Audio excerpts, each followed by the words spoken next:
Fala, coração! Aula número 6 para o projeto Escolha Educação. Livro Os Ratos, de Dionélio Machado. Livro publicado em 1935. Contexto histórico extremamente importante. Estamos no período entre guerras. No Brasil, primeiro governo de Getúlio Vargas. Dionélio Machado é um representante, sim, daquela segunda geração modernista. Já falamos sobre ela quando abordamos o livro Alguma Poesia, do Carlos Drummond de Andrade, publicado em 1930, e também quando falamos do livro Romanceiro da Inconfidência, da Cecília Meirelles, publicado em 1953. É um contexto extremamente importante, principalmente para um autor engajado politicamente. Dionélio Machado, vocês estão vendo aí, viveu bastante, né? 90 anos de idade. Esse Dionélio Machado, médico psiquiatra, mas também membro do Partido Comunista Brasileiro, com atividade político-ideológica bastante intensa. É óbvio que isso vai acabar se refletindo na obra, e na obra que foi selecionada aqui para o vestibular FUVEST 2025. Beleza, coração? Então, começando a falar do livro, no final a gente faz esse contexto aí, relacionando uma coisa e outra. Logo de cara, nós vamos ter o conflito da história. Não fica preparando, não coloca nenhuma situação inicial. Não, ele vai de cara. Bastante uso do discurso direto, do diálogo, da conversa, mas também uso do discurso indireto livre. Já vamos entender melhor daqui a pouco. Aqui, diálogo entre Nazianzeno Barbosa, o protagonista, e sua esposa Adelaide. Ele não aceita mais desculpas. Vai nos deixar ainda sem leite.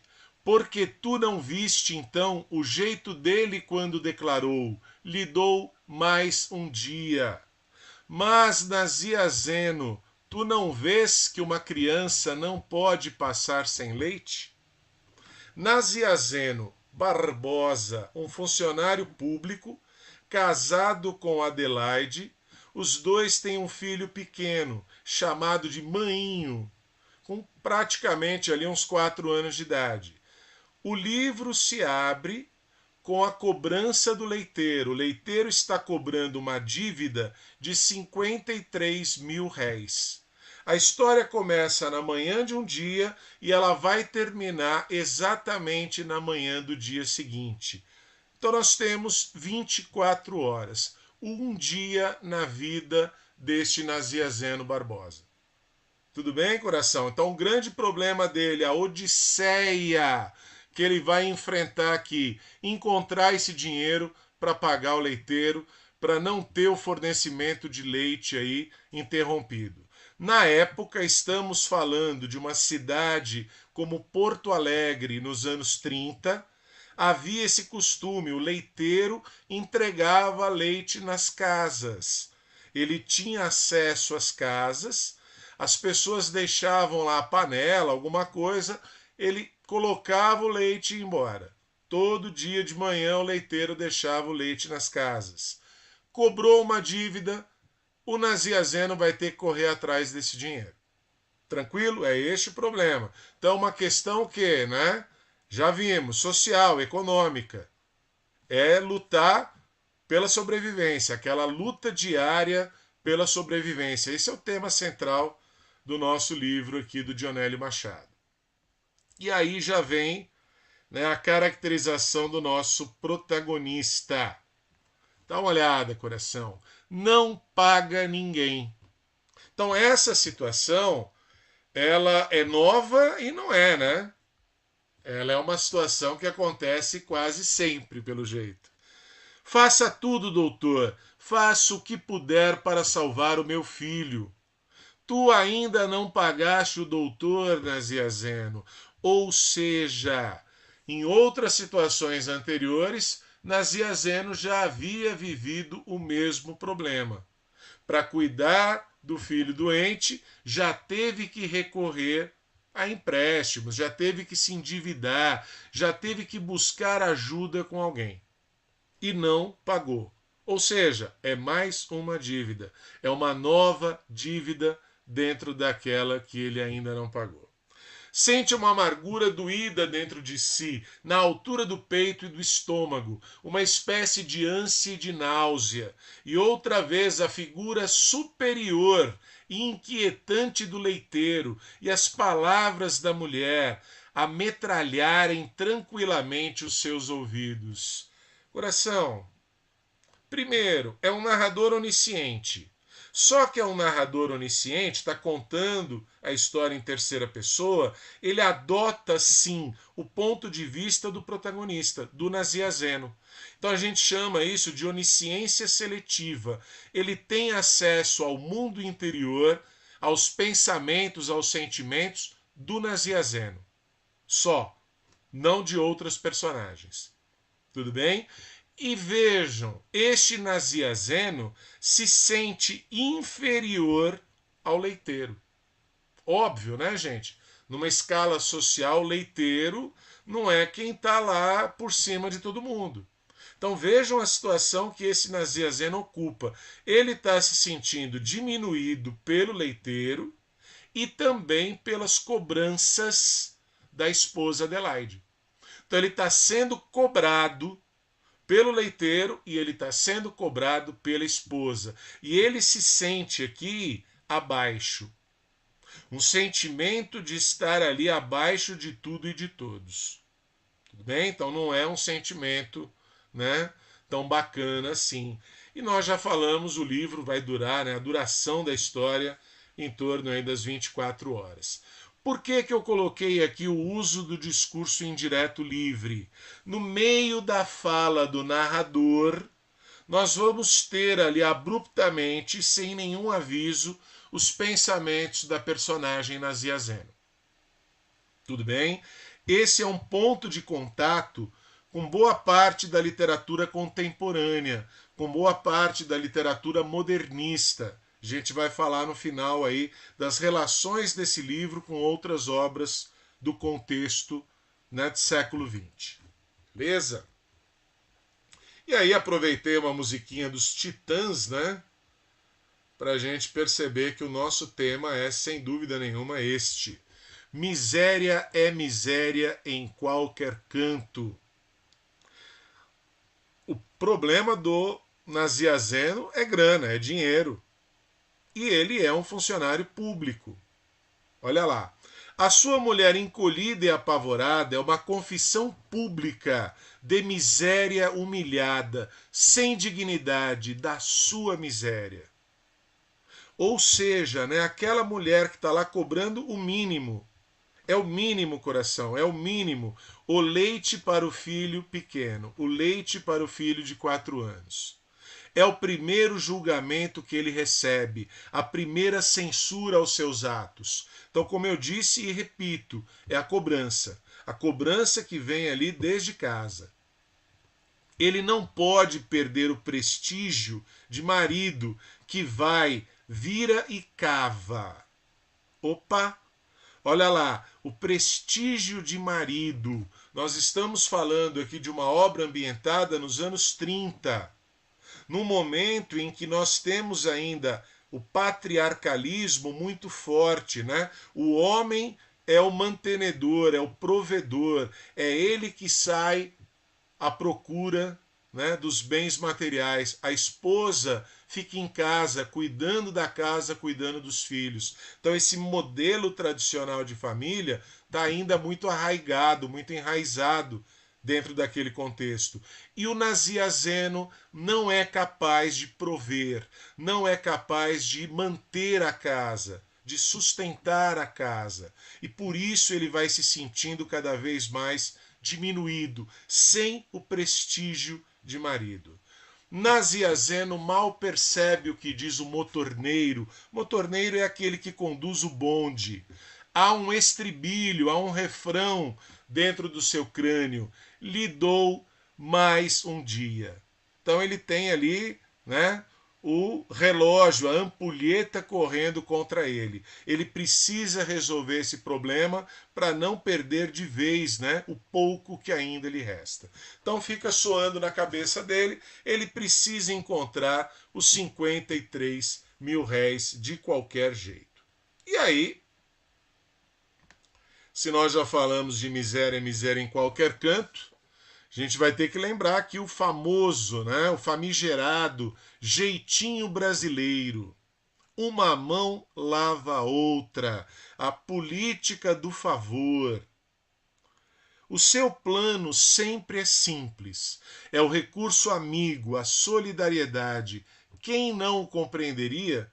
A sua ideia era sempre uma pessoa, o diretor, o duque.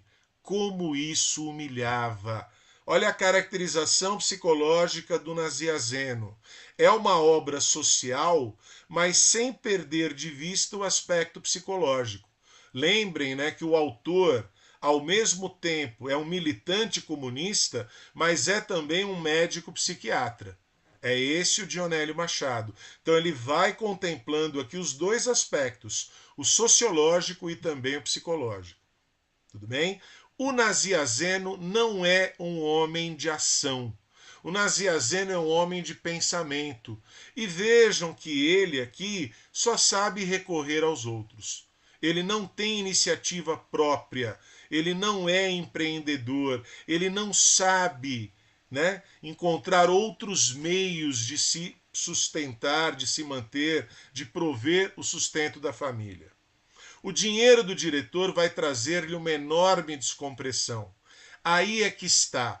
Que fazer se não pedir esse dinheiro ao diretor? Ele já fez isso antes.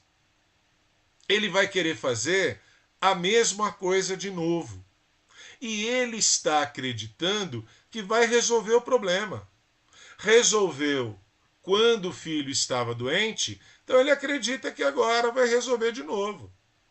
Solucionará tudo, porque é o seu feitio ou o seu mal. Ele faz, desta vez como de outras, deste negócio o ponto único, exclusivo, o tudo concentrado da sua vida. Paga o leiteiro, o mundo recomeçará, novo, diferente. Assim foi quando da volta do filho à saúde.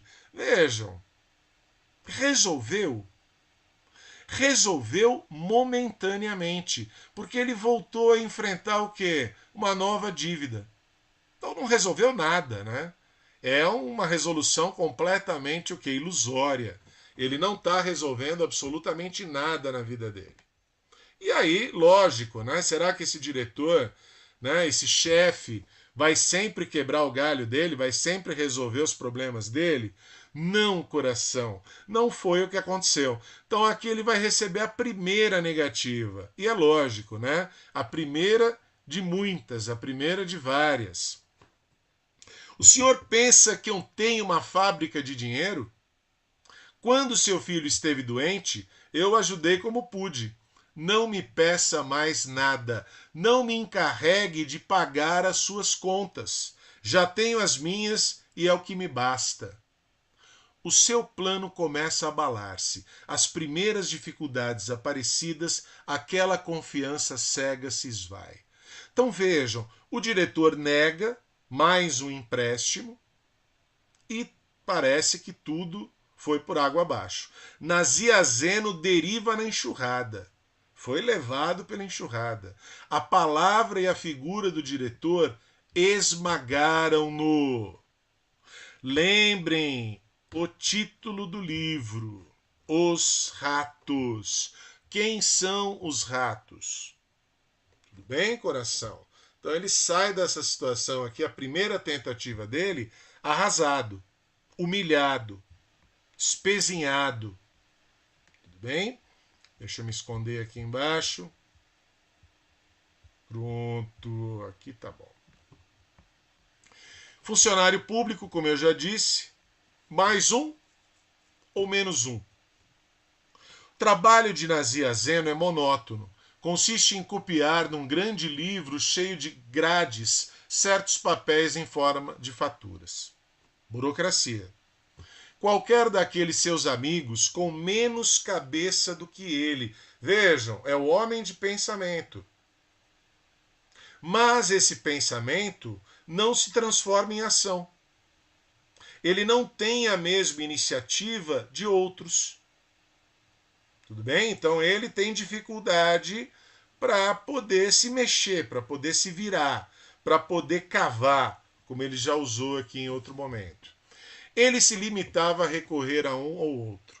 Não poderá discutir com a mulher, exigir respeito depois do que lhe sucedeu. Na rua, no bonde, se confundiria com os demais. Era o mais agradável dessas sensações. Gente, olha lá, é o anonimato, né? Vivendo numa cidade grande, vivendo numa metrópole, vamos considerar aí Porto Alegre dos anos 30 já como uma cidade grande, é um romance urbano, portanto, ele está se sentindo o quê? Apenas mais um, ou até apenas menos um. Tudo bem? Quem é ele no meio da multidão? E esse anonimato para ele, dentro dessa circunstância, é até um alívio. Porque é lógico, qual é a identidade dele nesse momento, nesse contexto? Ele é o que deve. Ele é o que se curva, é o que se abaixa, é o que se humilha. Ele é o que não tem iniciativa. Então ele está se sentindo um rato, evidentemente. Sentimento dele, gente, de impotência, e a palavra é essa, né? Ele não pode nada, ele não consegue nada sozinho. Lembra muito o livro que estava na lista da FUVEST, na lista anterior, e que foi praticamente trocado por este. É o mesmo contexto, né? O livro Angústia, do Graciliano Ramos, é também da geração de 30, da segunda fase do modernismo, e também, né, é um livro que vai misturar aspectos sociais e aspectos psicológicos. Lá nós tínhamos um Luiz da Silva, também numa posição bastante semelhante. Alguém de uma classe média baixa, alguém que tem a sua instrução, tem o seu conhecimento, mas não consegue nada, não tem poder algum. Tá? Então lembra bastante, dentro desse contexto, o livro, né, Angústia, do Graciliano Ramos. É uma primeira relação que a gente pode estabelecer aqui. Acho que eu vou continuar por aqui mesmo. Já disse, né? Não consegui me controlar e me conter. A grande metáfora do livro, gente, bastante óbvia, né? Quem são esses ratos do título? Nazia Zeno vê-se no meio da sala, atônito, sozinho, olhando para os lados, para todos aqueles fugitivos que se esgueiram, que se somem com os pés de ratos. Duque volta-se inteiramente para o lado de Nazia Zeno. Avança-lhe um focinho sereno e atento. Se você lembrou do naturalismo lá do século XIX, perfeito. Nós estamos aqui na geração de 30 do modernismo brasileiro, 1930, vivendo uma espécie de neorrealismo ou neonaturalismo. O ser humano é comparado a um animal. Então aqui a comparação ela é evidente, ela é explícita, ela é direta. A seu lado, Nazia Zeno ergue-lhe um focinho humilde. Humilde do humilhado mesmo, daquele que é humilhado o tempo todo pela sua condição. Mas, na mesma ocasião, o seu ar de pobreza, aquele focinho quieto e manso, que vem ali ao seu lado, tiram-lhe qualquer ilusão. E aí é óbvio, né? Para um autor engajado, militante comunista, fica evidente a relação que ele está estabelecendo. Outra metáfora que ele vai colocar na obra é do sol como sendo uma moeda em brasa. Olha lá, o sol é uma moeda. O sol, coração, é o centro do sistema. Sistema heliocêntrico, heliocentrismo, o Sol é o centro de tudo. Só que este Sol, este centro é uma moeda. Opa, óbvio, né? Numa sociedade em que o centro é o dinheiro, os seres humanos vão ser tratados como ratos. Os seres humanos vão vivendo ali como ratos, cavando, buscando alguma coisa para poder o quê? Sobreviver. É a luta pela sobrevivência diária. Tranquilo? Então, metáforas bem óbvias, né? Bem fáceis de interpretar aqui, não precisa muito não. E aí parece, né, que o livro foi publicado hoje, porque não mudou nada, né? O ser humano, ou pelo menos o brasileiro, né? Acho que é geral. Ele vai recorrer sempre às mesmas ilusões. Brasileiro, profissão esperança. Vejam a que recorre o Nazianzeno nessa luta desesperada para poder pagar o leiteiro. Ele tem que encontrar esses 53 mil réis. Como? O salário dele não vai ser suficiente. Nazianzeno, quanta esperança já depositara no betting. Vivemos hoje o mundo das apostas. Aqui o betting é apostar em quê? Corrida de cavalo. Ganhar dinheiro na sorte. Não, ele não desconhece que o bicho seja uma providência. A providência de todos esses pobres diabos. Óbvio, estamos falando de jogo do bicho. Contravenção, mas o jogo do bicho está aí há muito tempo. Solução mágica. Vou apostar. Se eu ganhar, eu resolvo meus problemas. Sente uma debilidade na cabeça, espécie de uma leve sonolência, como quando tem febre. Sabe que, se comer, tudo isso desaparece. Mas como perder essa oportunidade, ele consegue cavar lá um dinheirinho, 5 mil réis, que é o dinheiro para ele poder almoçar. O que ele faz? Ele vê os seus 5 mil réis multiplicando-se. Olha a ilusão, a esperança. Né? Uma esperança boba, né? Tola. Multiplicando-se e a sua entrada em casa à noite fatigado e feliz. Ele vai jogar. Ele vai colocar esses 5 mil réis no jogo, na roleta. Pronto, e a cara do croupier é um oráculo prestes a despejar sobre todos a decifração do mistério. Começa ganhando, mas é óbvio, né? As fichas estão diminuindo, as fichas estão diminuindo. Vejam, é angustiante, né? Esse desespero dele. As horas vão passando e ele não vai conseguindo cavar nada. Até porque na primeira metade do livro ele está sozinho. Ele pediu para o diretor negou, ele não encontrou os amigos dele, os parceiros dele, o Alcides e o Duque. São as duas únicas personagens aí que têm algum destaque. Então ele está lá isolado e sofrendo com essa, né, incapacidade de conseguir o dinheiro. Todo o seu ser entra em alarme. Ele está completo desespero, ele não sabe mais o que fazer. E ele tinha razão mesmo. Quem vai conseguir resolver o problema para ele? Ele não vai ser. Então é o Duque, é o grande Duque aí, o parceiro dele, é um rato talvez mais esperto, mais experiente, que vai conseguir cavar esse valor para ele.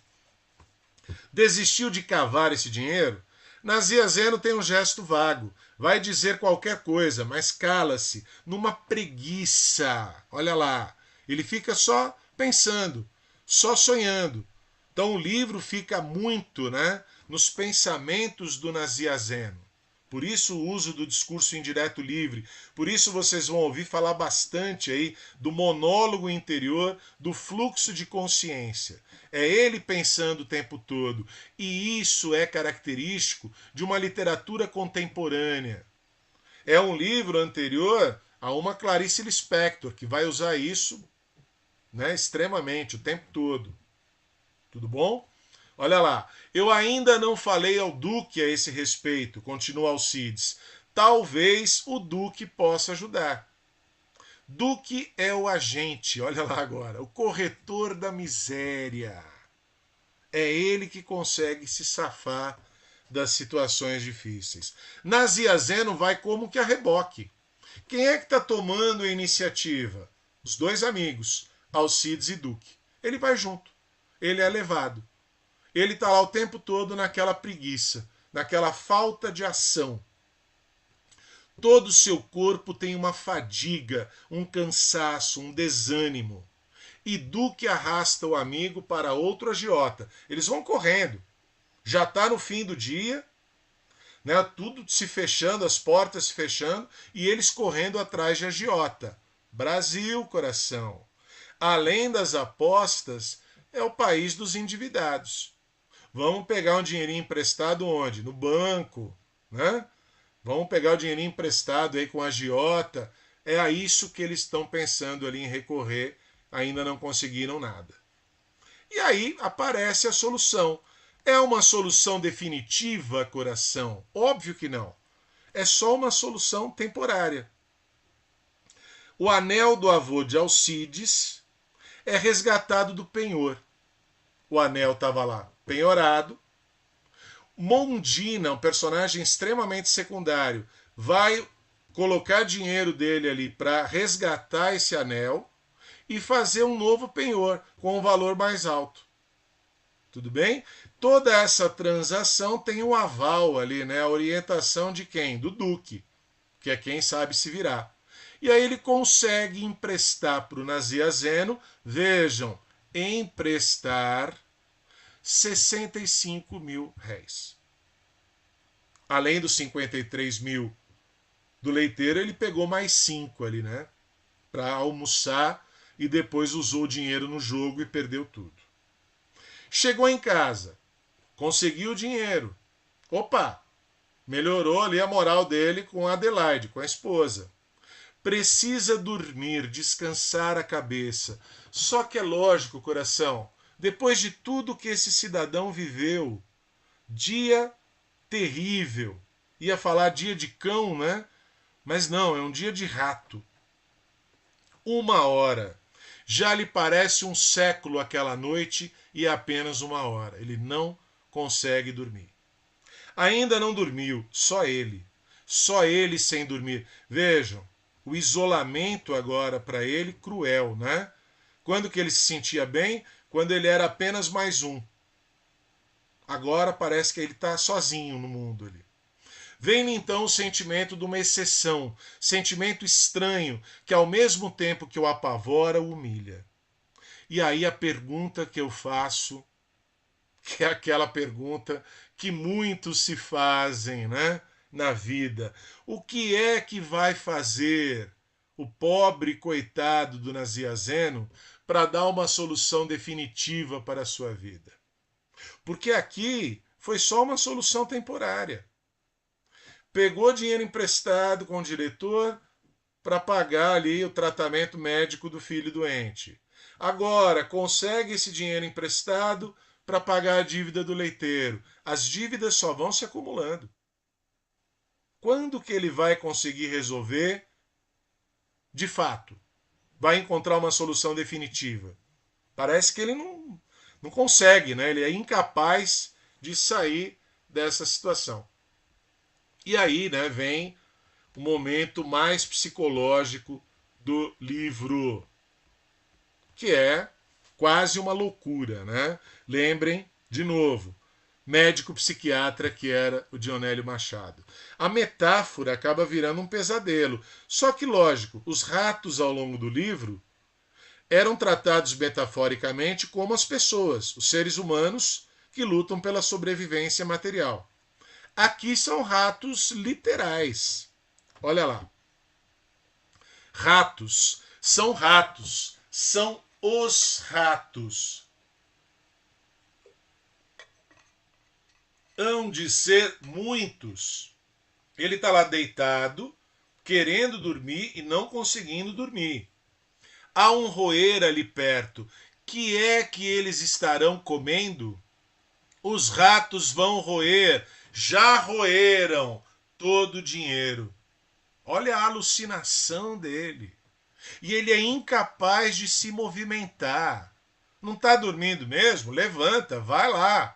Deixou o dinheiro em cima da mesa, do lado da panela do leite. Vai lá olhar se ele está com essa desconfiança de que os ratos estão comendo todo o dinheiro, mas não, ele fica só pensando que isso pode estar acontecendo e ele não se move, ele não se mexe. Produz-lhe sempre uma sensação de sono, uma necessidade de anulação, de aniquilamento. Veja a condição do sujeito, do indivíduo dentro dessa sociedade em que o sol é uma moeda. Olha a crítica que está fazendo aqui o Dionélio Machado. As pessoas valem por aquilo que elas têm. E o Nazianzeno não tem nada, nem iniciativa. Depois, ele ouve que lhe despejam, é o final, é o desfecho, ele ouve que lhe despejam festivamente o leite. O leiteiro entrou, colocou o leite ali, por quê? Porque ele viu o dinheiro, pegou o dinheiro, a dívida está paga. Opa! E ele dorme. É a última coisa que a gente vai ler no livro. Gente, ele dorme até quando? Só até chegar à próxima dívida. Tudo bem? Então, um livro que o próprio autor fala, né? Começou como se fosse um conto, é uma única trama central, não temos tramas paralelas, e acabou virando aí uma narrativa um pouco mais longa. Mas é uma história muito simples, né? Não tem grandes necessidades aqui de interpretação. E aí eu vou aproveitar para relacionar com outros livros, com outras obras extremamente importantes. FUVEST, eu vou mostrar para vocês aí, na semana que antecede a prova, como que a FUVEST cobra essas leituras obrigatórias. Muitas vezes estabelecendo relações de intertextualidade, comparando com outros autores e outros textos. Tudo bem? Então não dá para perder de vista isso aqui, ó. Naturalismo do século XIX comparava o homem ao animal, zoomorfismo, zoomorfização. O homem, o ser humano, era comparado ao animal porque ele era guiado pelo instinto, instinto sexual. Governado pelos instintos, o homem agia como bicho. Onde que você vai encontrar isso? Num livro como O Cortiço, do Aloysio Azevedo. Fica evidente ali. A Rita Baiana era uma cobra. Vai estar cheio lá de comparação do ser humano com animais. Já no neonaturalismo, neorrealismo, neonaturalismo, os anos 30 da literatura brasileira, 1930, segunda geração modernista, nós vamos falar de quê? De neonaturalismo. Agora o ser humano é comparado ao animal pela questão econômica, pela questão social, pela miséria em que ele vive. Isso vai aparecer, por exemplo, na minha modesta opinião, né, no principal livro desse período, que é Vidas Secas, do Graciliano Ramos. Vejam, 35 Os Ratos, 36 Angústia, 38 Vidas Secas. Está tudo próximo ali. Trecho do livro Vidas Secas, tenho que citar. Fabiano, você é um homem, exclamou em voz alta. Conteve-se, notou que os meninos estavam perto, com certeza iam admirar-se ouvindo falar só. E pensando bem, ele não era homem, era apenas um cabra, ocupado em guardar coisas dos outros. Fabiano é um retirante da seca, família de retirantes. Lembrou lá a obra Os Retirantes do Cândido Portinari? Perfeito. É essa relação. É isso que você tem que estabelecer. Essas relações intertextuais. Este Fabiano, casado com assim a Vitória, Vitória que é uma ironia, né? Porque a vida dela é marcada por derrotas. Os filhos, menino mais velho, menino mais novo, nem nome tem, e a cachorra baleia. Estão lutando pela sobrevivência diária, encontrar o que beber, encontrar o que comer. E aí o Fabiano não sabe se ele é um homem, se ele é um bicho. Ele é um cabra ocupado em guardar coisas dos outros, porque nada é dele. Nada pertence a ele. Numa sociedade em que as pessoas valem por aquilo que elas têm, o Fabiano também não tem nada. E aí ele se acha melhor até como um bicho. Vejam a descrição deste Fabiano. Vermelho, queimado, tinha os olhos azuis, a barba e os cabelos ruivos. É a paisagem da seca. Anos 30 do modernismo é o regionalismo. O romance nordestino ocupa grande espaço aqui. Mas como vivia em terra alheia, a terra não é dele. Cuidava de animais alheios, os animais também não são dele. Descobria-se, olha agora, encolhia-se. É o mesmo sentimento do Luiz da Silva, do livro Angústia, é o mesmo sentimento do Nazia Zeno Barbosa, do livro Os Ratos, do Dionélio Machado. Encolhia-se na presença dos brancos. Opa, ele também é branco. A gente acabou de ler a descrição dele. Mas pela condição socioeconômica, ele está o quê? Na condição de preto, de escravo, de antigo escravo, de ex-escravo. Não há nenhuma diferença. Inclusive, não há nenhuma diferença dele em relação aos animais, e por isso ele vai se julgar um cabra. Olhou em torno, com receio de que fora os meninos alguém tivesse percebido a frase imprudente. Corrigiu-a murmurando: "Você é um bicho, Fabiano." E ele tem orgulho disso. Vai lembrar, óbvio, o livro Sertões do Euclides da Cunha, lançado em 1902, obra pré-modernista que abre espaço para toda essa literatura regionalista dos anos 30. O sertanejo é, antes de tudo, um forte. Forte no sentido de resistente. Resiste às adversidades sociais e ambientais. Luta contra tudo e contra todos para se manter vivo. Tudo bem, coração? Então, o livro Os Ratos, ele tem uma demanda aí, uma proposta mais psicológica, mas é evidente, a relação social, a relação contextual é a mesma.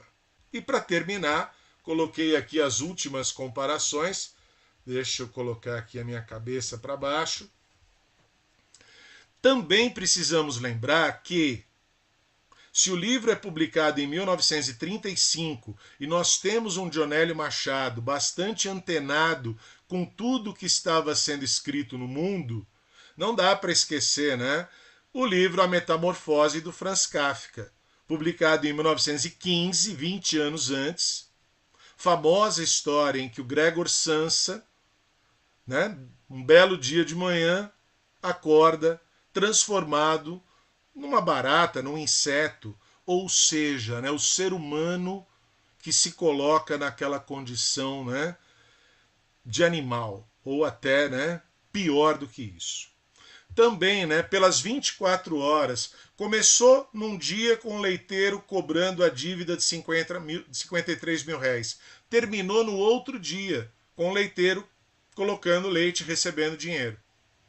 Também em 24 horas, nós vamos ter o quê? Obra fantástica aí da literatura contemporânea, Ulisses, de James Joyce, que já é o quê? Uma adaptação da Odisseia. É a Odisseia moderna, é a Odisseia do século XX. O homem e o ser humano lutando pela sua sobrevivência. Não é mais aquele Ulisses, aquele Odisseu, lutando ali, né, contra monstros, né, contra sereias no mar Mediterrâneo. Não, é a luta diária, é a luta pela sobrevivência diária. E também, como você vai ter aí uma redação pela frente, e é sempre importante você ter repertório para poder escrever, além da técnica textual, além de conhecer a estrutura do texto, você precisa ter conteúdo. Você vai ter conteúdo numas aulas de sociologia, geografia, filosofia, literatura. Aqui eu estou citando série Black Mirror. Já pensou no título? É o espelho preto do que? Da tecnologia, das telas, dos computadores, dos celulares.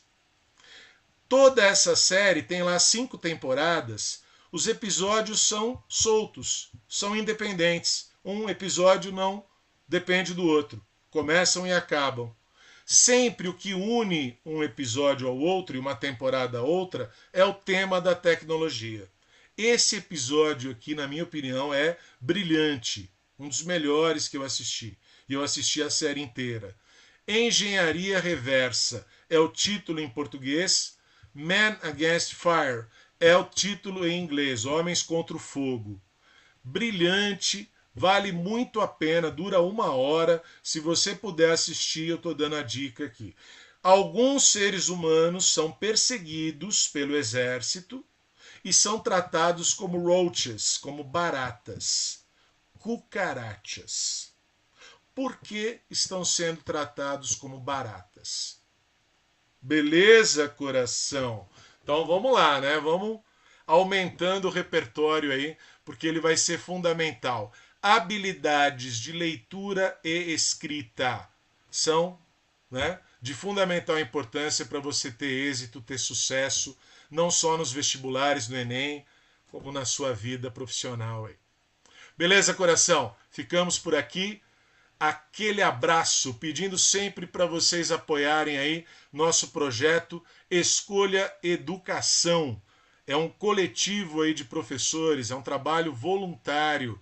Então, se você puder curtir, comentar, compartilhar, faça isso. A gente precisa crescer o canal para poder levar essa mensagem aí para mais gente, tá bom? Valeu, fui!